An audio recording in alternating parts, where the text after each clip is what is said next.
Live. Week 12 is live. Ah, the angels sing. We're going to start doing backflips to gospel music. Yeah. Hey. Oh, yeah. Blues Brothers. We can never get enough Blues Brothers talk here. Never get enough football talk here. Sigmund Bloom Sunday morning hangout. As you know, a little slow start this morning. Holiday weekend, and hope everyone had a wonderful holiday weekend. Christmas tree purchases or other holidays. Of course, we want to embrace all holiday traditions here on the Audible, and lots of very fun Thanksgiving shenanigans here in my household. 9 days with the children, and this is also we're gonna call the show the Three Beard Show. Because I finally do have enough testosterone to grow a beard, enough testosterone to hang with Dr. Gene, Matt Waldman, week 12. And as Matt said, maybe we'll throw me a bar mitzvah now, but we have to take care of that after the season. We have very important week 12 news. Just jump in right away. Gene, did you ever think we'd be talking about Sammy Watkins as a week 12 lineup option, or is this where you say you should not be talking about him as a week 12 lineup option? I think you can talk about him as an option. I wasn't expecting to it. I think I've been saying for the last month that, yeah, week 10 is possible for him to return to practice, or week 10 is when he can return to practice. Week 12 is when he can return to play, but I didn't think anybody should expect that. And we went from not being sure where Watkins was to him being cleared to practice on Tuesday, to him practicing on Wednesday, to him being active on Sunday. And that, in comparison to what we saw from the end of July through the middle of September, is frankly shocking to me. It's great that he is not having the same soreness that he had earlier in the season, but I don't think there's any way we can expect that Watkins is in football-related conditioning. He's taken 3 limited practices. That little bit of video that we saw from Joe Buscaglia and others earlier this week really doesn't convince me that he's at 100%. His offensive coordinator, Anthony Lynn, said that we ought to pump the brakes a little bit on the optimism that we're hearing this week. So it's great that he's ready to go in week 12, but I don't think we're going to see a fully effective and full snap count Sammy Watkins for another week or two yet. I think what we'll see is if he looks good today, maybe he sees more than 25 to 30 snaps, but it's not going to be a full complement of snaps. I don't think they game planned to use him in that way. But if he looks good today and he feels great after the game Monday, Tuesday, next week, then I think they let him go. And that's a best case scenario. And it's a bummer for him. And it's a bummer for the Bills. And it's a bummer for all fantasy fans that he wasn't able to do so in week 3 and week 4. But if that's where we are now, great. If that's what it took to get him back to where he was. So, Matt, how desperate do you have to be to Dell from Bill's Mafia asked me, Watkins or Coleman? I can't believe I'm leaning Watkins. Corey Coleman, this is not Tevin Coleman, Corey Coleman, he does have the benefit of Josh McCown. It's a matchup against the Giants, but that's just one data point we can pick. How low on the scale do we have to go before you start saying maybe Sammy Watkins is the better option for you? Yeah, I mean, I think what you're probably looking for are players who – are you going to look for someone who is a part-time starter or rotational player, and whether or not they are consistent? Brandon Coleman would be an example where you'd start Sammy Watkins, I think, pretty easily over him because Brandon Coleman gets open, but he can't catch the ball consistently. Mohamed Sanu might be a player where up and down, a little higher up on that spectrum, that you might say, I'd rather have Sammy Watkins because Sanu seems to be slipping down the charts in terms of what he has available to offer. Chris Conley would be another example of a guy who's pretty good, but again, his opportunities are low. So you're starting to see kind of the range of players that I'm looking at where Sammy Watkins would be above that. And Corey Coleman, to me, would be that limit point. I think that Corey Coleman's a guy that can have a big day because he's getting targets and he's going to be able to get someone that's going after him downfield. But then it becomes more of a matchup play scenario for me. Yeah, so, if I'm reading you correctly, too, what I would say is if there are reasonable expectations are 5 to 8 points, Like Mohamed Sanu, every week I'm projecting him, 3 for 30, 4 for 30, maybe a 1-3 shot at a touchdown. Then it's not really well. And let me step back and say this: we had 3 Thanksgiving games, and we had some pretty wide range of scoring based on expectations. So you're going to have a pretty good idea whether early 3 out of 13 games 3 out of 16 games into the slate this week, whether you're trailing or not. If you're trailing, then Sammy Watkins becomes more enticing. If you're ahead and you want to lock in your safe 5, 6, 8 points from these players. With Corey Coleman, just on this specific one, Josh McCown did have that one excellent quarter with him. I don't even know when was the last time Josh McCown even started and finished a game for the Browns? Yeah, that's a good. That is a very good point. He's finished some. He started some. Yeah, that's about it. That's about it. So I don't know. I would say let's see what happens with Watkins here. Let's move, Gene, also through this AFC East picture. We've got a lot of different injury issues here with the Patriots to step through. We've got Gronkowski. We've got Brady. We've got Chris Hogan. Not so much that we're thinking about playing Chris Hogan, although you might, but that affects other players in the lineup. We complicate matters a bit because even though this is an East Coast game, it's a late game. So here's the lead, okay? If you are planning on starting Brady, do you need to have a late or night game quarterback ready? If you are planning on starting Gronk, do you need to have a late or night game tight end? Or for people that are choosing between Gronk and early game tight ends, how much does the calculus of the possibility he might not play figure in? Again, in the background, knowing that 3 games in, if you can afford to just lock in your safe points from Will Tye or Cameron Brate, or if you need the 15-plus point potential of Gronkowski. Where do we stand with Gronk and Brady, most importantly? I think they're both likely to play, and I think they're both likely to be fine. Brady needs to be a little bit mobile in the pocket. I think we sometimes, or at least I do, I know you guys probably don't, underestimate how much mobility matters in the pocket for pocket passers. They still need to be able to slide. They still need to be able to climb. They still need to be able to move a little bit. And either the back foot or the front foot, both of those feet, the footwork is important for accuracy. So there's a little bit of concern there. But I think managing Brady's reps at this point in the season is something that Bill Belichick is going to do. And there was already a suggestion on Twitter this morning that the Patriots might even activate Jacoby Brissett from injured reserve next week just to take some reps from Brady so that he doesn't have to do as much during practice. I'm not worried about Brady today. I think he's going to play. I would imagine he'll be effective. Some of the things that he's been fighting through prior to this week. Gronkowski, I think, is probably the same story. I don't think that they would have cleared Gronkowski unless they were certain that he was going to be able to play and that they weren't worried much about the risk of aggravation. This isn't the same type of injury as a muscle strain would be, where they have to see how it warms up and see how he feels from series to series. Yeah, they're probably going to have to pad up his chest a little bit to make sure he doesn't take another hit to the same area and try to protect it as best as possible. And there is a small risk of aggravation, but this isn't a situation where if he takes a slight hit or makes a funny step or something like that, where he's going to be out for the rest of the game. So I don't think that they would play him tonight, and the trend has been strongly positive since Friday afternoon. I don't think they'd be suggesting that he'd play today if he wasn't able to see his usual workload. So, I think the concern that you have about, do you want a safe play, do you want a high upside play, that goes into your calculus every week, more so in these last couple of weeks before the playoffs and during the playoff weeks and fantasy games than not.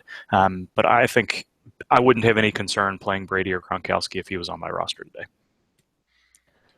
Matt, would you echo those thoughts on Brady and Gronk? Any hesitation? And then also, as we talked about on the couch, and now that you see, looks like all hands on deck, is this the first game that we will have Lewis, White, Blunt, Hogan, Mitchell, Amendola, Edelman, Gronk, Bennett?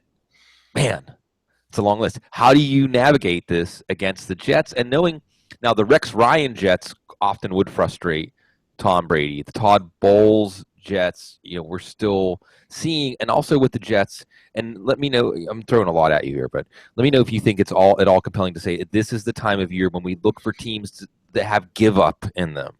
And I don't know that the Todd Bowles Jets would have any give up in them, but certainly the Jets season is basically over. We can look back last year and against the Todd Bowles Jets, Brady won 30-23. Brady had 2 touchdowns in that one. Amendola actually had a big game in that one. And then in week 16, now at this point, it's the depleted Patriots offense. Brady was very lackluster in that game with only 233 and a touchdown. And there really wasn't much to write home about. What do we see with the full cast? That picture is now big with the Patriots facing the Jets today. Yeah, it's an interesting thing because I think I had hesitations about Gronk until Gene talked, and then I just decided to check the box on Gronk, and one of my starting lineups is my second tight end. So I can tell you that I feel pretty confident after hearing what Gene had to say in terms of how the injury doesn't have that warm up factor, how how it's different from a muscle strain, and that if they think he's ready to go, there really should be no problem. So that's, to me, Gronk is one of those constants. I think you look at the New England Patriots offense as a list of variables and constants. And if you look at it that way, then you're probably going to have a good guide to start. Obviously, Brady and Gronkowski are the strongest constants in that offense. The variables, I think, come into play and are how these other players match up versus man and zone. And, looking at the Jets, you see a lot of man type of coverage looks with their players. So ideally, you would say Chris Hogan would be that type of guy. But if he's still out, then you're looking at Malcolm Mitchell as probably more likely to be that guy. But then we saw last week that Julian Edelman was someone who usually was more of a zone variable, and they used him a lot in motion to get him off man coverage looks where he could get wide open. And he had a really big day. So if that trend continues, then you're looking at probably Mitchell and Edelman as those two guys that I think are worthwhile as what the heck flexes, and obviously Edelman with higher upside.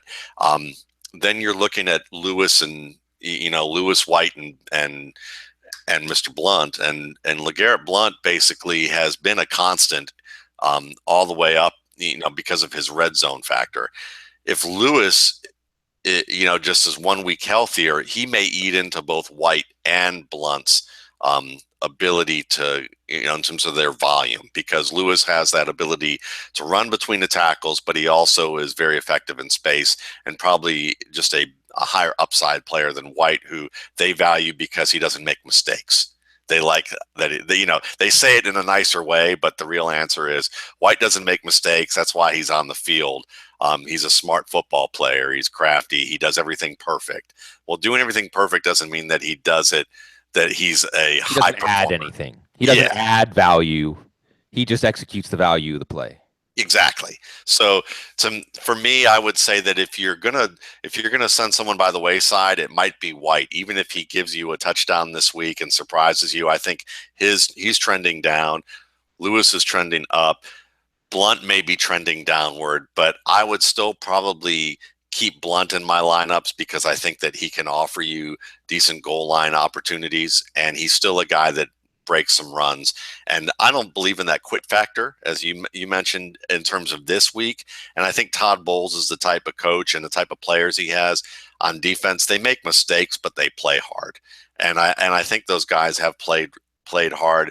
And what may happen is that this offense ends up giving up the ghost more often, and then it puts enough pressure on the defense that it breaks. And I could see how this game plays out in that fashion. Yeah, there's so much, and dissecting the exercise that Matt just went through is something that we should be doing some version of going forward with the Patriots offense. And I do think another thing to picture here is that they still have to play the Jets again. So I wouldn't be surprised if things are a little more vanilla here. But I agree with you that if you're looking for upside, Dion Lewis is an upside play here because of the matchup. I think Martellus Bennett, depending on your other tight end options, if you need upside, you were facing Jordan Reed, you were facing Antonio Brown. Martellus Bennett still does have a very high ceiling in this game. And I could easily see this game, the passing game, running through Gronk and Bennett. And you basically have Gronk and Bennett sometimes pass blocking, sometimes run blocking for more Lewis than Blunt. Blunt maybe more in the fourth quarter. And I think you're lowering expectations for Edelman and Hogan and or Mitchell with a chance for a big shot downfield. But I wouldn't be surprised if this plays out a little more like the Steelers-Patriots game, where the Patriots don't do anything, don't show the Jets too much beyond just using their weapons to their basic uses, and then maybe save, to see how the Raiders do, because, again, home field advantage. Still hanging in the balance. Okay, Gene, let's talk. I'm going to skip ahead, actually, because I think this one's a really big one because it's going to affect decisions right now, even though it's a Monday night question, okay? Aaron Sproles, Ryan Matthews, and how that affects Wendell Smallwood. How dependable will be Wendell tomorrow night for touches? I think it depends on what they decide to do with Darren Sproles. It was a couple of weeks ago where Darren Sproles didn't have any rushing carries at all, did he? Like 2, 3, something like Right. that. So I think Sproles fully practiced this week. They were optimistic, the Eagles were, from Sunday night on, that although they were openly admitting and acknowledging that he had a rib fracture, that they didn't expect this to be a problem. Then he fully practiced all week long, and I don't even know, is he listed on the injury report? I can't remember if they actually listed him questionable or not. I don't think they listed him. No, he's not even listed on the game status report. So I think Sproles is going to see whatever he would normally have seen in this game, and I'm going to leave that up to you guys to decide how you feel like the Eagles are going to use him. Matthews is out this week. I think he's just as likely. I thought he was more likely to be out next week than to play this week, and I still think that's possible. Obviously, he's not going to play this week, but Sproles comes down to what you think the Eagles' offense is going to do and how you think they'll split the carries, depending on how Sproles and Smallwood have played recently. Okay, so Matt, I'll serve this one up to you this way, and this is going to be an entree into what should be a theme going forward, which is that messy running back 2 picture. We have volume plays, we have momentum plays, we have matchup plays. Now Wendell Smallwood is in that picture. I think Darren Sproles with a broken rib, I think he can still catch the ball out of the backfield on some flares and dump offs. I don't think you're going to want to do anything where he's going to have to be extending in traffic and you're leaving him open. I don't see you using him in downfield as much. I certainly don't see you using him as a between the tackles runner as much. I think that he is more of a hurry up 2-minute drill kind of running back. And I think this is where Wendell Smallwood gets his run. I think this is where Wendell Smallwood, and we have seen Philadelphia. Now I know that Green Bay doesn't have a extremely vulnerable run defense, but we've seen, you want to talk about some give up, and it isn't even give up with the Green Bay defense. It's just that there is a talent level that if you pass below that talent level in the NFL, you'll get exposed. Like watch Matt Barkley against Tennessee today. There is a Mendoza line that it'll glaringly show up, and I think the Green Bay secondary is there and it's starting to bleed through. There's inside linebackers. Gene, right? Inside linebackers, they're down to baling wire and duct tape at inside linebacker at this point right now. Pretty much. Yeah, so the secondary is depleted. The inside linebackers are depleted. Doug Peterson, I think, will have some things. I was very encouraged by what Philadelphia did against Atlanta. And it's not quite to Belichick or Atlanta levels of let's see what we have and deploy it. But we talked about this at the beginning of the season where Philly had 6, 7, 8 different players on offense that they can use in a different fashion and craft a game plan to that week, or at least remain diverse. So I'm saying break ties in favor of Smallwood because of the state of Green Bay's defense, because of the nature of Philadelphia in a primetime home Monday night game, because Smallwood's got fresh legs. Smallwood also is a good receiver out of the backfield in his own right. All these trends tell me that if I'm on the fence this morning, because you don't get a chance to wait to hear more from Ian Rappaport or somebody about what the plan is with Darren Sproles. You got to decide this morning, Matt. For people that have to decide this morning about Wendell Smallwood against Jordan Howard or Wendell Smallwood against Chris Ivory or Wendell Smallwood against Matt Forte, Wendell Smallwood against Jeremy Hill, and so on. You don't have to take these all one by one, but are you feeling more positive about Smallwood or negative? I'm going to cloud the picture, and I hate it because I don't feel like we're going to do a good service to everybody this morning.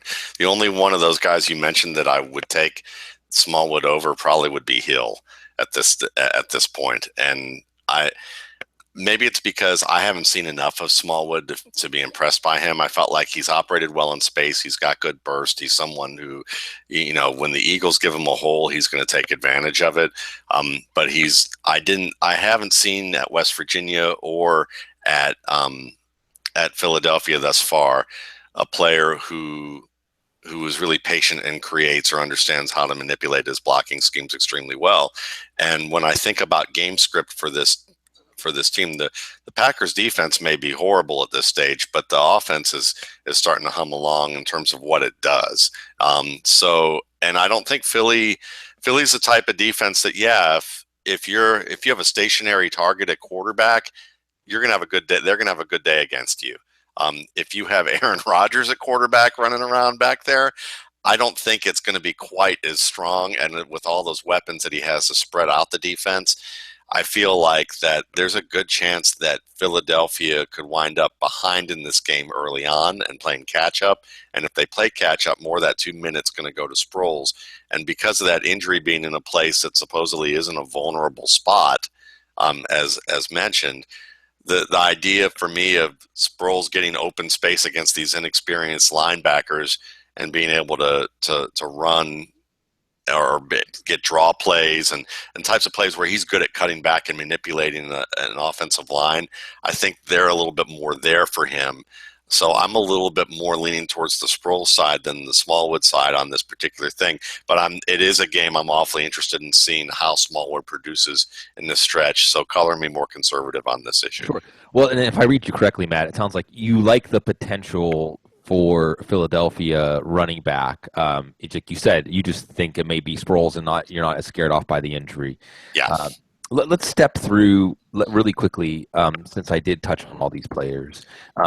Just give me your temperature reading, hot, cold, lukewarm on running backs. Some running backs today that are in that running back 2 mishmash. Doug Martin against Seattle at home. Lukewarm. Yeah, and Gene, I'll let you play this game too. Doug Martin against Seattle. I mean, do we still consider Seattle on the road a negative matchup for running backs? Until I see Doug Martin look like he's fully over the hamstring injury and comfortable running the ball against a defense like that front seven, yes. Lukewarm. And Matt, do we think Jameis Winston, because we know Russell Wilson's going to have a lot of success against Tampa's defense. Do we like Jameis Winston as a garbage time streamer quarterback special? Do we like any of his secondary receivers, Cameron Braid or Adam Humphries or anybody like that? Those are the two for sure, because those are the guys that are going to be working in the middle of the defense, and the defense, because it plays a simple looking set or alignment, there's a lot of communication that goes on when you have slot receivers motioning across that defense of you got him, no, you got him, no, you got him type of thing.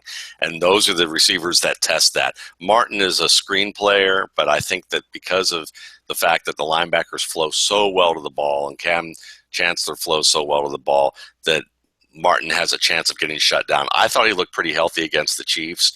Saw some nice cutback runs and ability to jump over some players on the ground and do that within the same run. So I feel pretty good about him in that regard. I just don't think that this defense is a good matchup for him.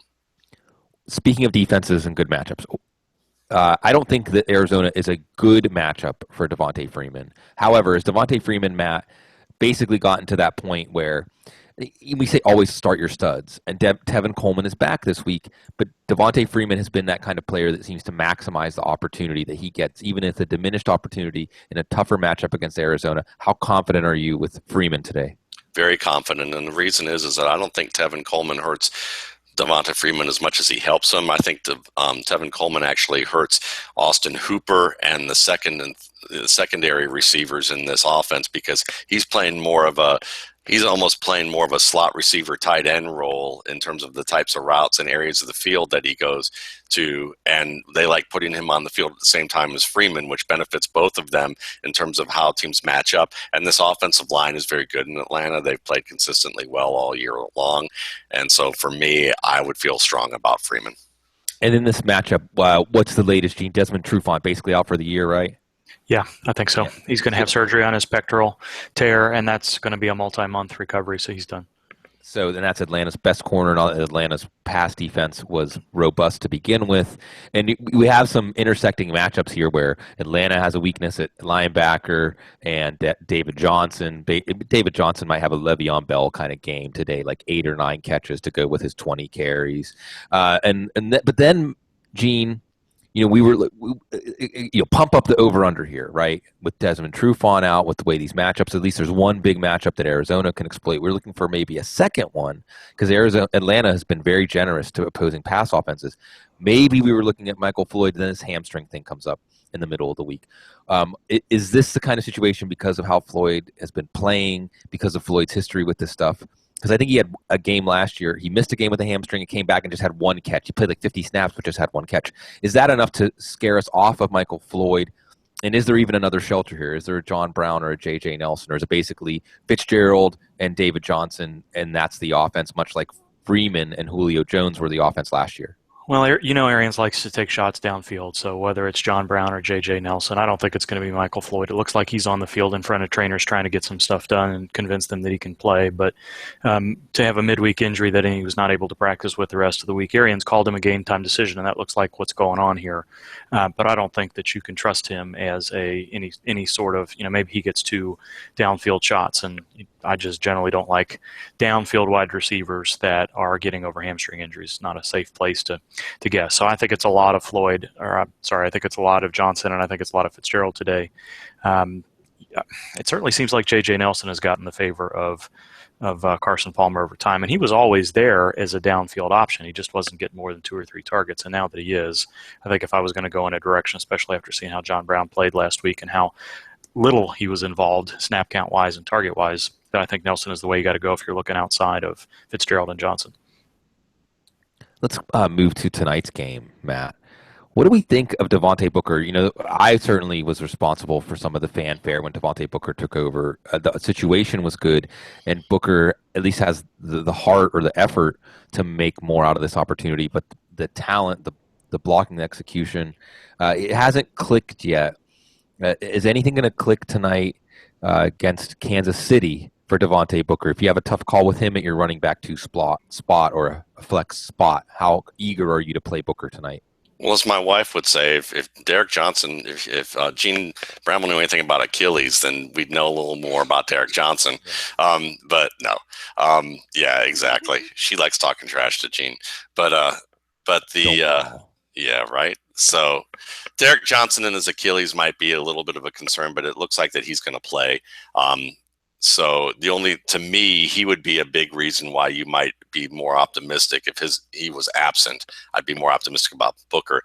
Booker's had the problems that I've kind of felt he had, and he was the most confusing running back for me evaluating because of the fact that he was so decisive through every crease when he played at Utah. And I just wondered if that was because these were wide open lanes and what was going to happen when he got to the NFL where those creases weren't going to be as big. And early on, he looked really decisive and smooth getting through those creases. He looked great. But lately, I think that teams have adjusted enough, and also the deterioration of the Broncos offensive line in certain spots has caused issues where, when he hits the crease, it's great. But when he doesn't, he's not getting much. But I do like that he runs hard. He can catch the ball. He's certainly got enough power. To me, he's worth a flex start or a low-end running back too, and you take your chances with him. Just know that there's a little bit of a boom-bust factor in his game, at least this year. Where against Denver over Booker against yes. The same matchup? Yes. Yeah, I'm starting Where. I'd love to know y'all's thoughts on Jonathan Stewart. He's another guy I feel pretty high on, but I know that it's a weird one because the Panthers' offensive line is all banged up, but at the same time, the Raiders, the right side of the Raiders' defensive front is still bad, and they still give up a lot of yards if you concentrate on them that way. Well, I'll give my take on that, and then I'll toss that to Gene because I'm honestly really worried about Carolina's offense.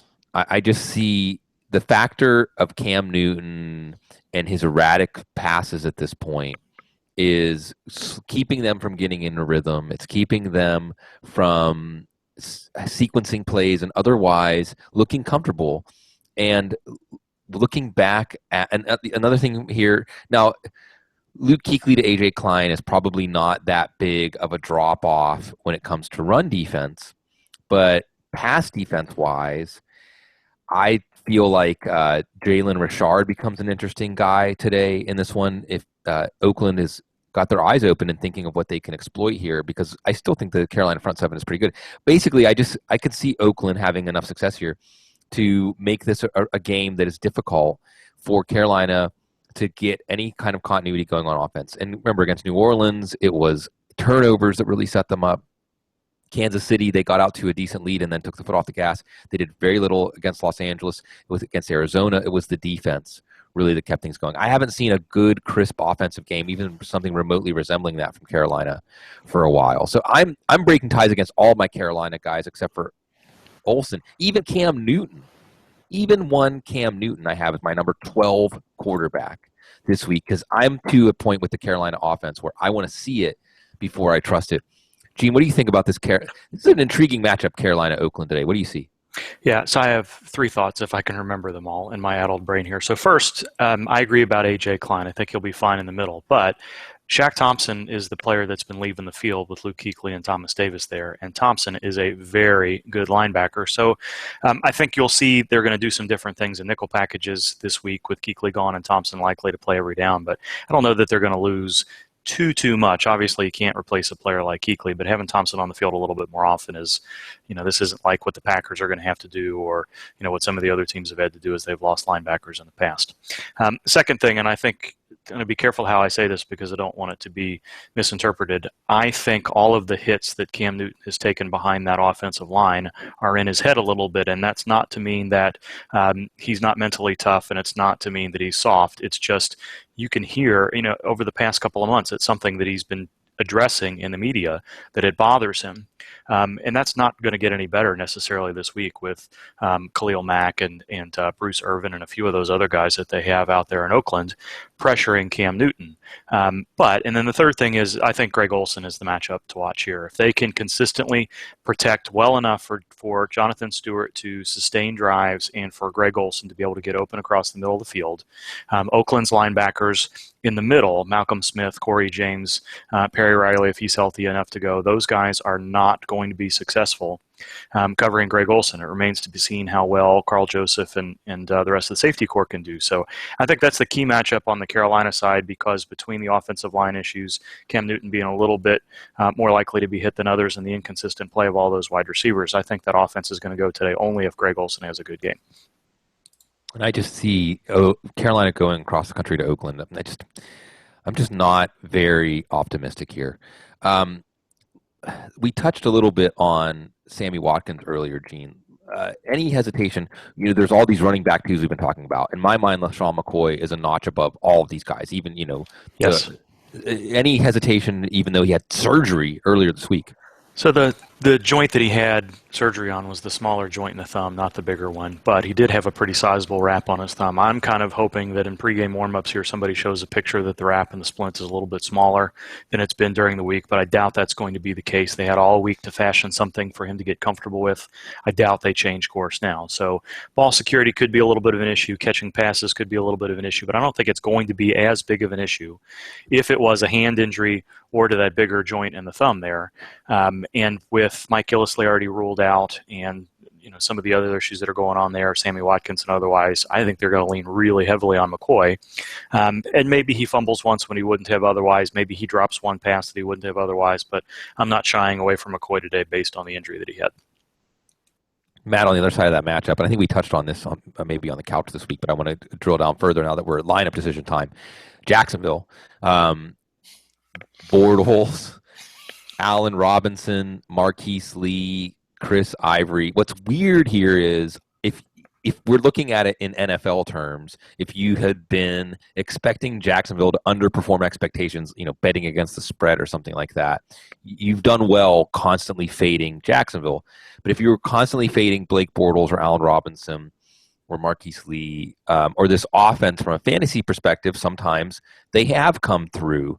Which side of the ledger are we on here for this Buffalo-Jacksonville game? And, of course, Buffalo, speaking of, I mentioned Del Reed, the Bills Mafia, Buffalo's still in this. Buffalo's still in the playoff picture here. And Rex Reed certainly will have them motivated. How motivated will Jacksonville be with Gus Bradley? Yeah, that's a great question, and it's one of the ones I'm wrestling with this weekend because I have a league. It's only 2-quarterback league that I play in, and Bortles can be my second quarterback. I can also have Allen Robinson in my lineup, both of them have benefited me immensely all year long. But this is the 1 week where I can't seem to justify putting Allen Robinson in my lineup. And I'm wrestling with guys like Terrell Pryor or Devontae Adams as that alternative, or Michael Thomas as that alternative, and thinking which guy am I going to put on the bench if I really want to start Allen Robinson, or do I put on, and that's a tough scenario for me because you can see the possibility where Buffalo makes its mistakes in man coverage. And maybe you can get Allen Robinson matched up against a safety. Maybe you can get him to burn a player on a go route who's spending too much time looking in at the quarterback. Maybe Blake Bortles is able to get away from the pressure once every 5 or 6 plays and roll outside and catches that defensive back looking into the backfield, and Robinson runs right by him and he ends up with a 50, 60-yard score. But to me, because of the fact that you're relying on that, or you're relying on that one drive possibly where the Jacksonville Jaguars get inside the 10 and then they target Robinson on a fade route or one of these little routes over the middle where they've had mixed success, because there was one time where they threw that and it worked against Detroit, but a couple of weeks before they threw that and it bounced off Robinson and got intercepted by the Bears. You're seeing this kind of off and on thing. A lot of it has to do with Blake Bortles' accuracy and just the general malaise that this offense has in executing on a consistent basis. So for me right now, Allen Robinson is on my bench. Bortles remains in my lineup only because, in most leagues for quarterbacks, he's probably, even a bad week for him is going to generate somewhere between 15 to 20 points. Yep. That's how it's been. At 6, I think he hasn't fallen below 16 points in typical scoring, which is pretty crazy. And why not? The weather was a factor last week, not this week on the East Coast. A little cold, but Gene, getting a question here from Griff at Griff713. If Ingram plays, Ingram or Hightower? And what about the questions about Mark Ingram as he fits into that messy running back 2 picture today? I think Ingram's going to play. Adam Schefter tweeted to that effect. He's been both him and Sean Payton. Notice I didn't say Gary Payton for the first time in my life, I think, until just then. Both of those guys think he's going to play. Again, that's another situation where Tim Hightower has been an important part of the offense. And I think if Ingram looks effective early, that it's probably going to be Ingram. If not, you can see Hightower cut into a larger percentage of the carries. But I think I'm trusting Ingram today. Yeah, I'm telling Ingram over Hightower. But as Gene said, it wouldn't be shocking to see this turn out a different way. Another running back that we haven't drilled down yet on, Matt, is Jordan Howard. And maybe I'm just too gloomy about Matt Barkley, but we saw Matt Barkley earlier this year against the Packers. And I know this feels like, we've seen Charlie Whitehurst this year. We've seen Kevin Hogan this year. That's just for the Browns, I feel like Matt Barkley performing at the lowest level in terms of competency of an NFL quarterback that we've seen on the field, as far as giving the defense something they have to contend with. Now, they have a full week to prepare Barkley as a starter. They've talked up how well he knows the offense. It is Tennessee. Now, Tennessee's going to give them a lot of Derek Morgan, a lot of Brian Arakpo. Kyle Long is out. But I just feel like it's so easy to take Jordan Howard away. Jordan Howard is not the kind of running back that, if you take away these bread and butter type plays, he can still get you this way. He's not a running back that's going to give you a change up or a counter punch. I'm staying away from Jordan Howard. I have Jordan Howard well at the below of even guys like Kenneth Dixon and Terrence West, I might consider depending on where I'm at, because at least they have a chance of scoring a touchdown. I see. Do you want to brighten up the Jordan Howard outlook today, Matt?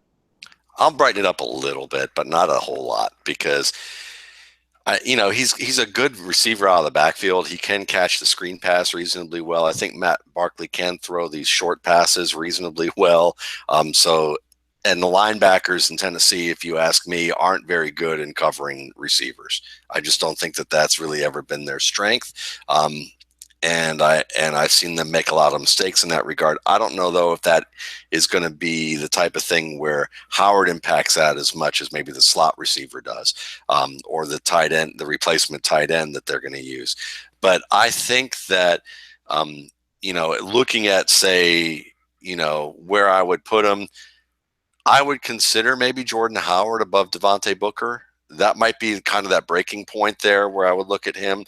I would look at him maybe, in range of that or Jeremy Hill. I would probably start Howard, over him, but I would probably consider Todd Gurley.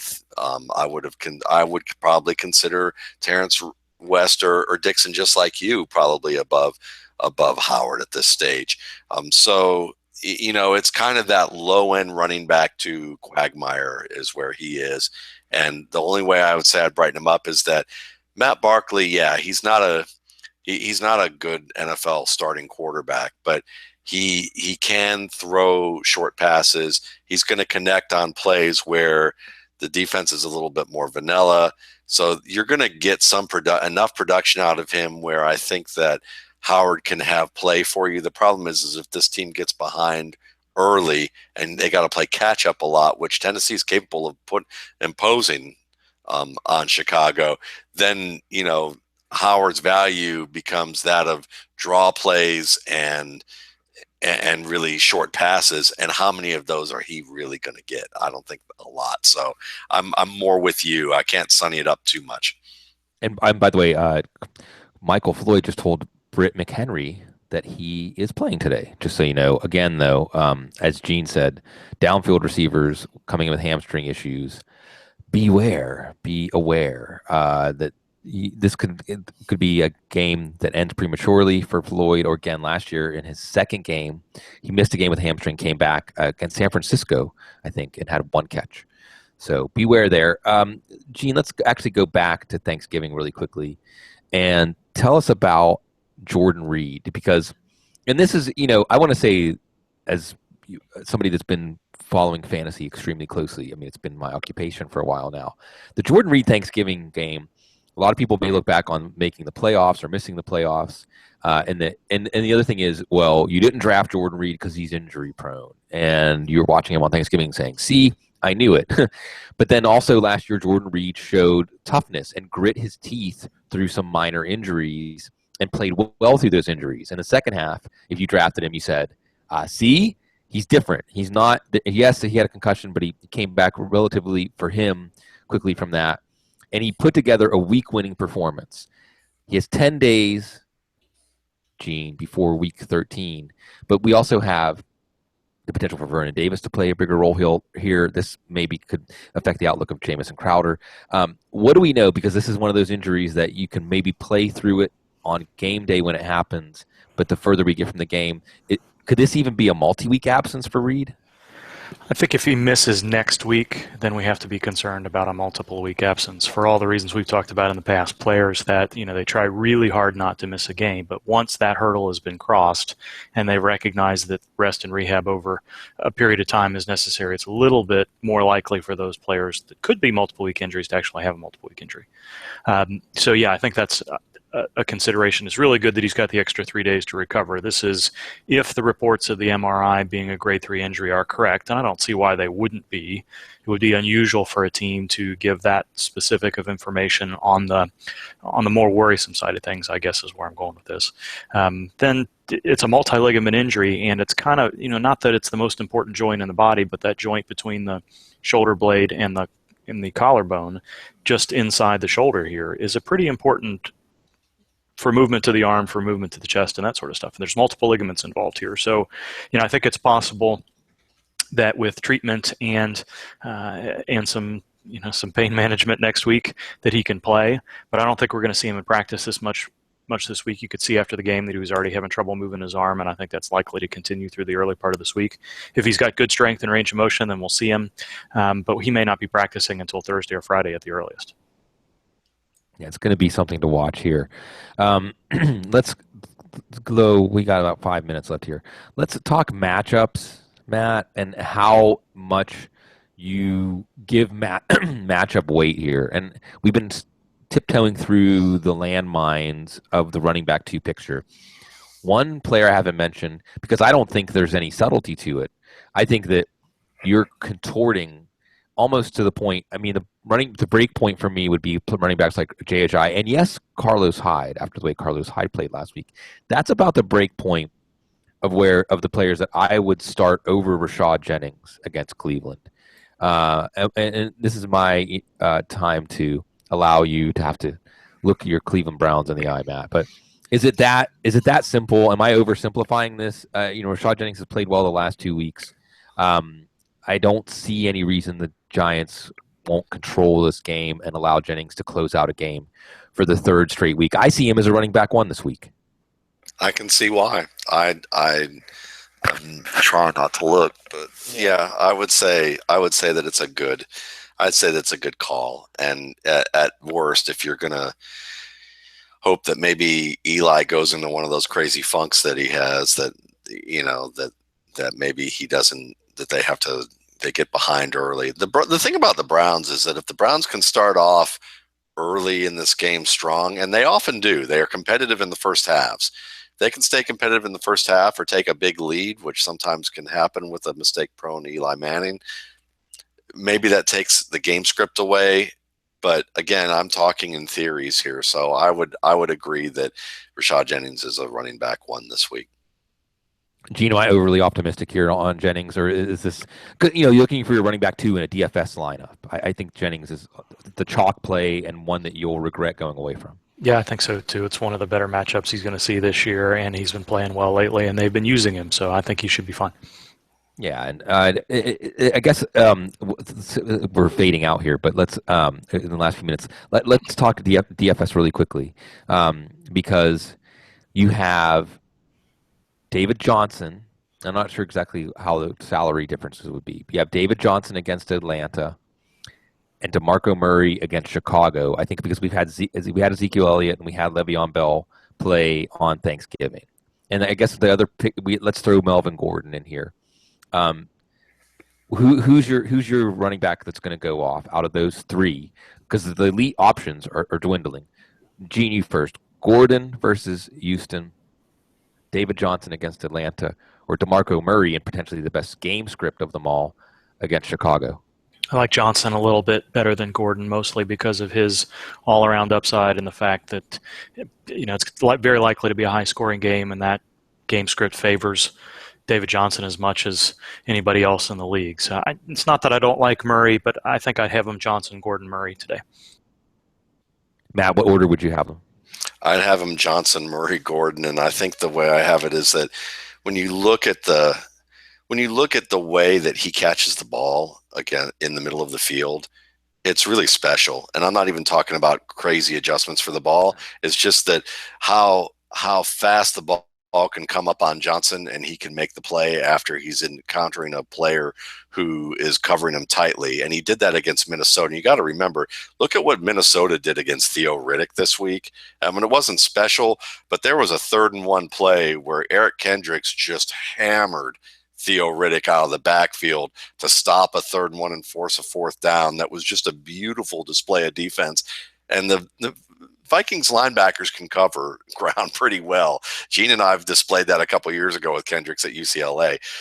So the fact that David Johnson had so many catches against them and played so well, now he's getting Atlanta's linebackers, which are the antithesis of the Minnesota Vikings linebackers in terms of understanding where they're supposed to be, how they should be spread out on the field, what angles they need to take after the catch. It's all a disaster for them pretty much week after week right now until they figure it out over the summer.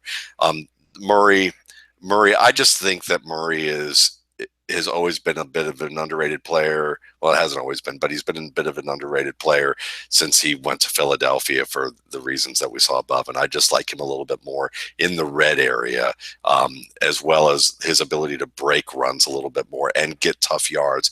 I just think that the Titans run game is a little bit tighter in terms of how they execute than what we see with Houston, against Houston for Gordon. And I think that if you're looking for the most likely to have a 200-yard total yard game, it'd be Johnson. If you're looking for the most likely to score 3 touchdowns, it might be Murray. Gordon, I guess what we're getting at here is Gordon's probably going to be the one to, if you want to have the non-conventional lineup in a GPP. Yeah. I think people are going to be going more David Johnson, DeMarco Murray. And really quickly on what you're mentioning on David Johnson, because we saw it at Northern Iowa. Matt, I know you and I talked about this because he seemed a little bit averse to contact running between the tackles, but his instincts catching the ball, his adjustments to the ball were outstanding. But something that I think you're trying to draw attention to also, which I think is a discrete skill. We're getting closer to January here when we start our RSP season coming soon.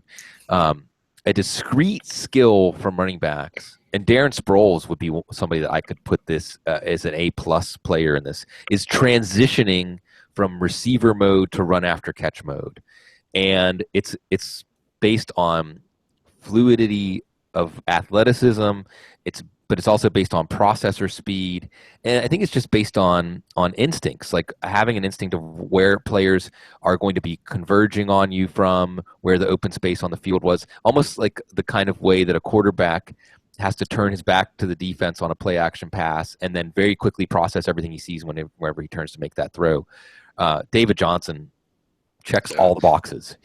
I agree. I mean, and I think the way that you make that statement, or the way that you describe that, is excellent. And the only thing that I would add to it is that the only area where it's maybe more conceptually sound is conceptually or technically oriented is understanding how to get good position out of your breaks, so that when you are in position, when the ball arrives, you're in position to get downfield and to be able to snare it, and you're in control. And that just shows someone who's very sharp and refined in those areas. And I think that, Johnson has played fantastically. I mean, I'm glad I questioned stuff this summer, but I wish I picked him up more and more of the leagues that I was in, because he's been fantastic. Well, and we have to say hats off here. We all play armchair psychologist, and the coaches obviously have to do that. But we have to say kudos to Bruce Arians for how he handled David Johnson early in his career. Because we've always said that Bruce Arians is one of the coaches that, for the most part, on the scale of NFL coaches, what he tells us what's real. And last summer, he did not hesitate to call David Johnson out. I think he was even saying things in a bit of a dire fashion, like, David Johnson's got to start showing me something, or else I don't even know if he's going to figure in our plans this year. And then you see almost the opposite this offseason, where instead of challenging the player by being negative, you're saying, well, our expectations are so high, we don't even want to say it, We don't even want to say how good he might be. We don't want to bloom him, We just know that we have something potentially special here. Well, I'll say, folks, hopefully we set you up to be in position after the catch, after the lineup setting, to be in the best position to win, the best position to outmaneuver your opponents. But we certainly have a good time, whatever the outcome is. And again, just like y'all, we're sweating it out with our teams. We're sweating it out with our decisions, and probably going down with the ship or riding high, just like you, depending on the calls that we make here. We've got a couple more hours until game time here. We'll be watching the inactives come in. Of course, Gene and Matt and I will be tweeting things out, and we'll be back. We've got 4 more weeks of the fantasy football regular season. We hope everybody had a tremendous holiday with your loved ones and have a lot to be thankful for. We're thankful for you.